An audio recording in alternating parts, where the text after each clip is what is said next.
Last week, we went through the scriptures to read the story surrounding the Messiah's birth and found out that the stories that are told by Christians are not quite scriptural. When you teach or share the word of Jehovah, we must do our very best to provide the biblical words, no add-ons and no traditions. We have to prevent teaching traditions as biblical truth. We must also learn from the schoolmaster, the Tanakh, the Old Testament, so we can understand the Brit Hadashah, the New Testament. We all have a lot to learn, and we will continue on our path, our journey to learning the biblical truth. Welcome to Reconcile the Kingdom, where we're working towards becoming a harmony of the whole word of truth. My name is Patrice Robinson. As always, I appreciate you coming by on today. Click that subscribe button, comment, and share this video as a way of you showing your support. Last week at the end of the video, I said that we are really going to wrap it up with the story of Hanukkah and the biblical studies. So I hope you have your Bible in front of you because you're going to need it. Now, most of you may not have an apocrypha to read the book of Maccabees, and that is one of these here. You may not have that. So that's what I have when I want to look and read about the book of Maccabees. So what I'm suggesting for you to do is pull up BibleGateway.com. And you can look at the Good News translation. That's the GNT version. Because we are going to get an understanding of Hanukkah. And we're going to verify if the story of the Jews or Judaism or anyone else lines up with the biblical truth, what is actually written. The book of Maccabees, unfortunately, was removed from the Christian Bible. But it remains in the Catholic Church Bible, like many of the Apocrypha stories are. The protesters, I should say, the Protestants, removed this, but it was some empty information that would be helpful for your walk, especially when it comes to learning about the traditions and things that was going on in the Bible, because some things are missing because that book was removed. Again, there will be a lot of reading on today. And this is what we come together is to learn from what the written word says, verify what is taught in the written word, the biblical truth. As it's important for us to read. So how can we know if something is truth or not unless we search what is written? I wanted you to turn to the first book of Maccabees. That's where we're going to be at. The story begins when Alexander the Great, the son of Philip of Macedonia, marched from Macedonia and attacked Darius, king of Persia and Media. Alexander enlarged the great empire by defeating Darius and seizing his throne. He fought many battles, captured fortified cities, and put the kings of the region to death. As he advanced to the ends of the earth, he plundered many nations. And when he had conquered the world, he became proud and arrogant. By building up a strong army, he dominated whole nations and their rulers and forced everyone to pay him taxes. When Alexander had been emperor for about 12 years, he fell ill and realized that he was about to die. He called together his generals, noblemen who had been brought up with him since his early childhood, and he divided his empire, giving part of each of them, so all 4 generals. After his death, the generals took control, and each had himself crowned king of his own territory. The descendants of the kings ruled for many generations and brought a great deal of misery to the world. The wicked ruler Antiochus Epiphanes, son of King Antiochus, the third of Syria, was a descendant of one of Alexander's generals. Antiochus the Epiphanes had been a hostage in Rome before he became king of Syria in the year 137. At the time, there appeared in the land of Israel a group of treacherous Jews who had no regard for the law, the instructions, who had a bad influence on many of our people, many people. They said, let us come terms with the Gentiles, for our refusal to associate with them has brought us nothing but trouble. This proposal appeared to be, really good for many of the people. And some of them became enthusiastic about that. They went to the king and received from him permission to follow the Gentiles' customs. They built in Jerusalem a stadium like those in the Greek cities. They had surgery performed to hide that they were circumcised. So they didn't want to know they were circumcision. They had circumcision. Abandoned the holy covenant, started associating with the Gentiles, and did all sorts of other evil things. Now, this here should help you understand how we end up with the Greek Jews that was discriminated in the Brit Hadashah. Verse 16, and Antiochus had firmly established himself as a king and decided to conquer Egypt and rule the country as well as Syria. He invaded Egypt with a large fleet of ships and a powerful army, including chariots, elephants, and cavalry. When the attack came to King Ptolemy of Egypt, he turned and fled, and many of the soldiers were killed. Antiochus was able to capture the fortified cities of Egypt and plunder the whole world. In the year 143, after the conquest of Egypt, Antiochus marched with a great army against the land of Israel and the city of Jerusalem. In his arrogance, he entered the temple. He took away the gold altar, the lampstand with all its equipment, the table of bread that's offered to Jehovah, the cups, the bowls, the gold fire pans, the curtain, and the crowns. He also stripped all the gold from the front of the temple and carried off the silver and gold and everything else of value, including all the treasures that he could find stored there. Then he took it all took it to his own country. He had also murdered many people and boasted arrogantly about it. There was a great mourning everywhere in the land of Israel. Rulers and leaders groaned in sorrow, and young men and women grew weak. The beauty of women faded. Every bridegroom sung a funeral song, and every bride sat mourning in her room. And all the people were clothed with shame, and the land was trembled for them. 2 years later, Antiochus sent a large army from Mysia against the towns of Judah. When the soldiers entered Jerusalem, the commander spoke to the people, offering them terms of peace, and completely deceived them. Doesn't it sound kind of not new? Then he suddenly launched a fierce attack on the city after he made peace and deceived them, dealing in a major blow and killing many of the people. He plundered the city, set it on fire, tore down its buildings and walls. He and his army took the women and children as prisoners and seized the cattle. Then Antiochus and his forces built high walls, strong towers in the area north of the temple, turning it into a fort. They brought in a group of treacherous Jews, these were what they would consider traitors, and installed them there. They also brought in arms and supplies and stored in the fort all the loot that they had taken in Jerusalem. This fort became a great threat to the city.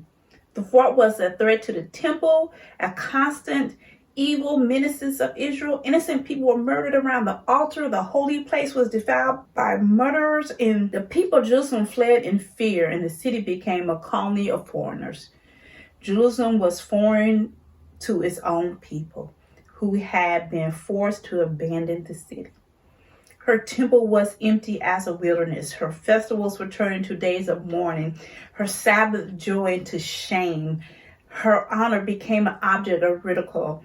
Her shame was great as her former glory, and her pride was turned into deepest mourning. Antiochus now issued a decree that all nations in his empire should abandon their own customs and become one people. That also sounds familiar. All the Gentiles and even many of the Israelites submitted to this decree. They adopted official pagan religion, offered sacrifices to idols, and no longer observed the Sabbath. The king also sent messages with a decree to Jerusalem and all the towns of Judah, ordering the people to follow customs that were foreign to the other country. He ordered them not to offer burnt offerings, grain offerings, wine offerings in the temple, and commanded them to treat Sabbaths and festivals as ordinary work days. Are we getting what's going on? They were even ordered to defile the temple and the holy things in it. They were commanded to build pagan altars, temples, and shrines, and sacrifice pigs and other unclean animals there. They were forbidden to circumcise their sons and were required to make themselves ritually unclean in every way they could, leaving the customs that Jehovah commanded them to follow. So they would forget the law, forget the covenant which Jehovah had given them through Moses, and would disobey all its commands. The penalty of disobeying the king's decree was death. Again, sounds familiar to those who know the history of the church. Gather your research. The king not only issued the same decree throughout this whole empire, but he also appointed officials to supervise the people and command each town in Judah to offer pagan sacrifices. Many Jews were ready to forsake the law, the instructions, to obey these officials. They defiled the land with their evil, and their conduct forced all the true Israelites to hide wherever they could. So not everyone followed them. They left. They rather had left Jerusalem, Judea, than to follow what they was wanting them to do. On the 15th day of the month of Kislev, in the year 145, King Antiochus set up an awful horror on the altar of the temple, and pagan altars were built in the towns throughout Judea. Pagan sacrifices were offered in front of the houses and in the streets. Any books of the law, the instructions which were found, were torn up and burned. And anyone who was caught with a copy of the sacred books or who obeyed the law was put to death by the order of the king. Month after month, this wicked people used their power against the Israelites that were caught in the towns. And I know this is sounding familiar to everyone, so I'm just going to keep going. On the 25th of the month, these same evil people offered sacrifices on the pagan altar and erected on top of the altar in the temple. Mothers who had allowed their babies to be circumcised were put to death. In accordance to the king's decree, their babies were hung around their necks, and their families and those who had circumcised them were put to death.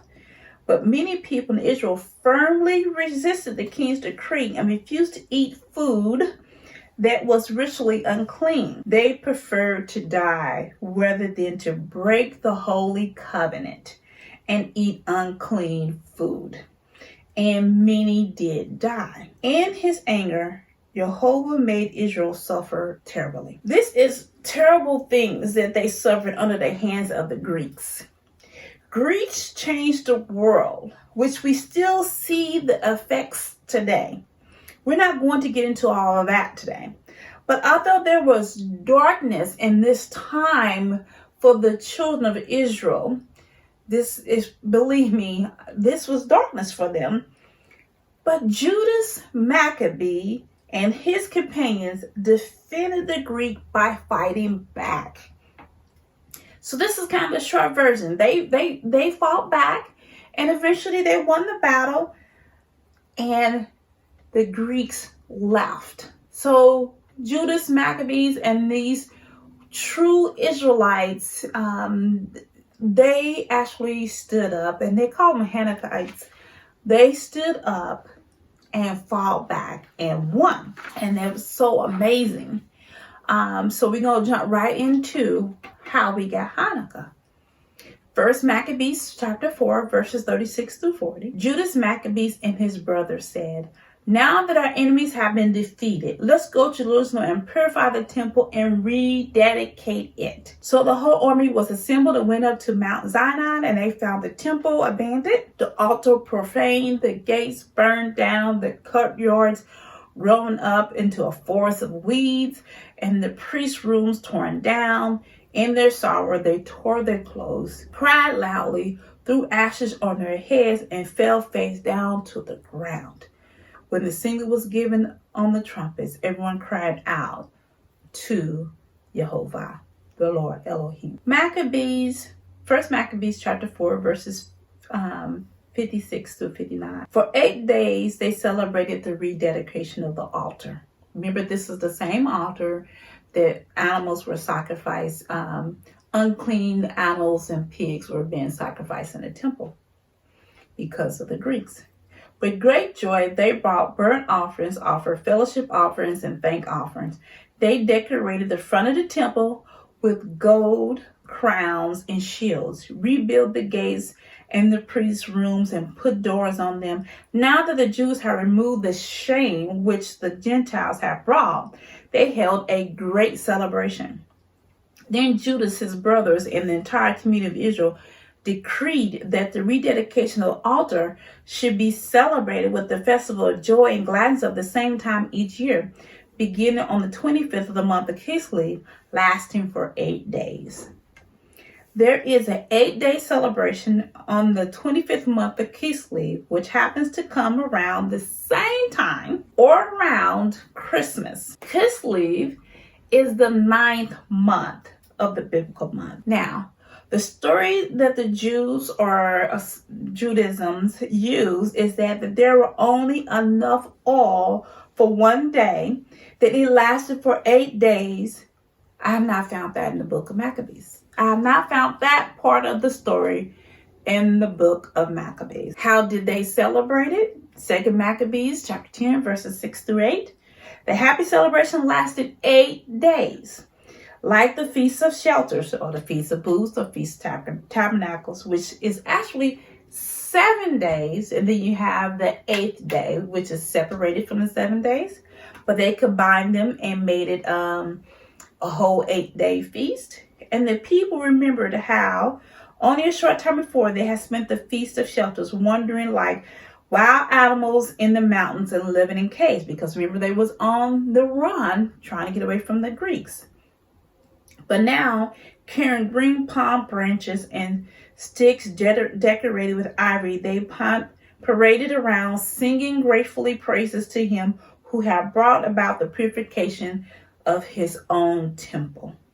Everyone agreed that the entire Jewish nation should celebrate the festival each year. Are we seeing that Hanukkah story is in the Bible? Am I agreeing with the Jews that Hanukkah is justifiable written in the scriptures? Should I or anyone else continue to celebrate this feast? Hanukkah is a story that's written in the Bible. The story as it's shared, as it's told, as it is taught today, is that in there? Don't forget to join me on Tuesday for Torah Chat Points. And I will see you next Saturday at 10 o'clock a.m. as we continue on Hanukkah versus Christmas and finding out what is the biblical truth. Once again, if you're behind, click on this playlist and you'll be able to catch up with us. May Jehovah bless you and keep you. May Jehovah shine his face on you and give you his favor. May he shine his face towards you and give you his peace. In the name of Yeshua. Amen. Thank you.